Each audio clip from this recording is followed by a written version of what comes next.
So I'm having a chat with Olaf of Amaranth. How are you? I am doing amazing. Thank you very much for having me, Jim. Pleasure is all mine. Now we've been playing your latest single called Outer Dimensions. Tell us a little bit about the single, first of all. Well, first of all, most important thing is the latest single from our new album, The Catalyst, that we released about 1 month ago, I think. And a little bit of a different song for Amaranth, actually. It doesn't feature any growls because in this band we're normally three singers. So this is an interesting idea that we had to make a really up-tempo, very energetic Amaranth song, but the vocals and the focal point in the melody should be a little bit more ballady. So it goes between some pretty big contrast, like big explosive intro and then very soft verses. So we are Amaranth and we love to deal with contrast, basically. Yeah, good. And that's coming off your seventh record coming out in February. What can people expect to hear when they get a chance to take a listen?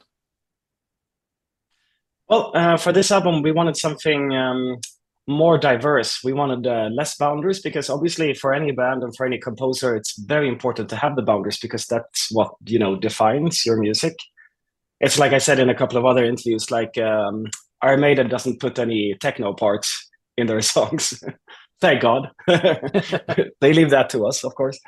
And that's a boundary that they have very consciously set for themselves, obviously. And it's all these small little boundaries here and there that kind of define who you are. But I think we wanted to be a little bit more liberal to exactly what went into the music this time around.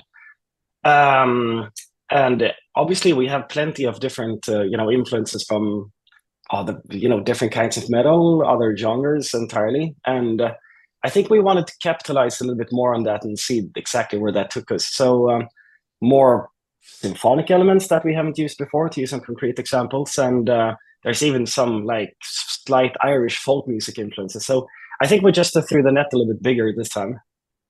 Yeah, great to hear. And with seven records in now, how has the music evolved and how have you evolved over the years since the debut through until now?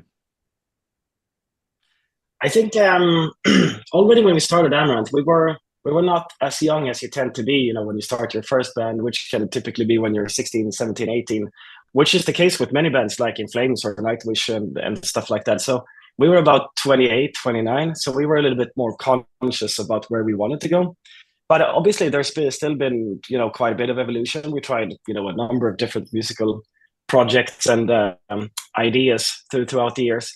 And I think we have definitely developed very much as a live act and how we present the music. I think we are generally more mature and more self-assured exactly where we are heading these days.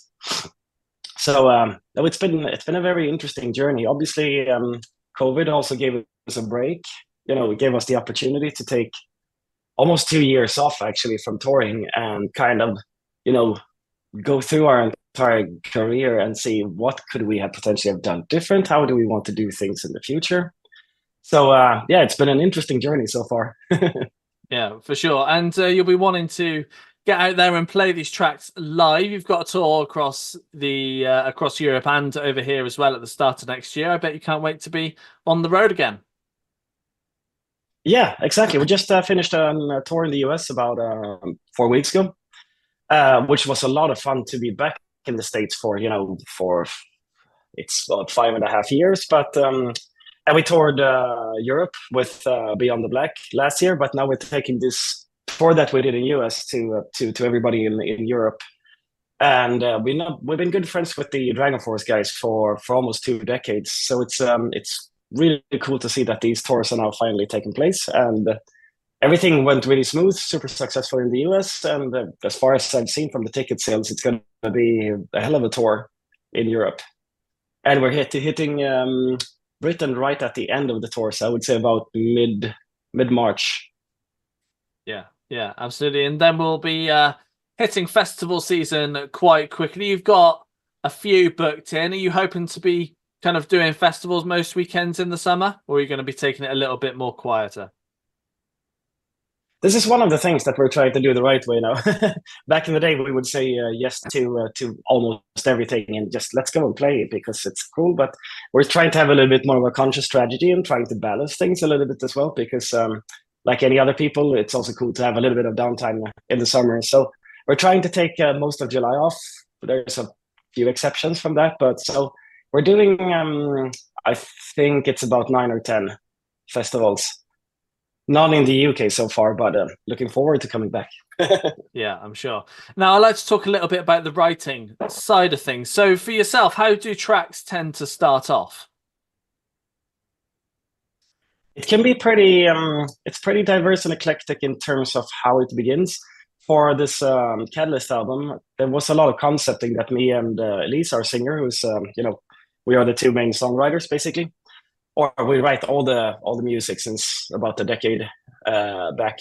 So typically, like in that concept phase that we had back in 2021, during the pandemic, it was a little bit earlier than we would normally have started. So with this concept phase that we go through, it's typically last a few months, and this is where we throw out, the more wilder ideas of, where composing and where the album could be heading. And I think this time we just took a lot more time with it, and I think this is one of the reasons why it became a more diverse album also. And I think we spent almost a year in the concept phase, just throwing very basic ideas together. So Elise, she recorded maybe a couple of hundred, phone notifications, and so when it was time to actually get started on properly, which was in the middle of last year, middle of 2022, it was a very very enthusiastic and a very cool process, considering that we had so many and such diverse ideas to work from. So to answer your question more concretely, it's usually a piece of music like an intro that sets the tone that I compose, or we can start completely, just with some vocal lines that Elise has written. So it tends to be any of that. But if I look back historically, it can be absolutely anything. It can even be you come up with a really great song title, and from that song title, you can almost have a song that writes itself. But the basic way that we do it these days is about 50-50. Elise has some vocal idea, or I have a musical fragment, and we kind of work from there. Yeah, good. And you have a couple of projects on the go. You've had a number of projects over the years, but you released a Dragonland album last year. So when it comes to writing, do you write for a specific project, or do you write a track and then see where that track would most likely fit? Yes, it's interesting because obviously I've been doing several bands at the same time. At one point, I was also in Night Rage back in 2010. I was writing for an album there as well. So there I was actually writing the first Amaranth record and the fifth Dragland record and the fifth Night Rage record concurrently at the same time. But it's interesting. I never really thought about it like that. So this is a very interesting question, but there's never been any cross writing ever.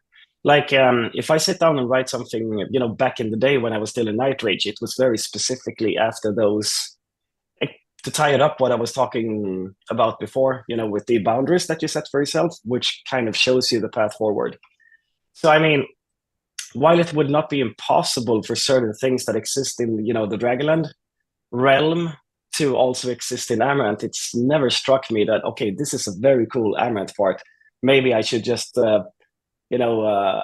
take it from there and put it into an Amaranth song and vice versa, because it's very very different concepts, very different styles.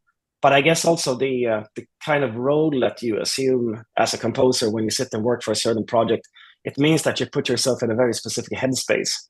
So partly for the partly for the band or the project itself, but it's also what is it exactly that you want to say with the song.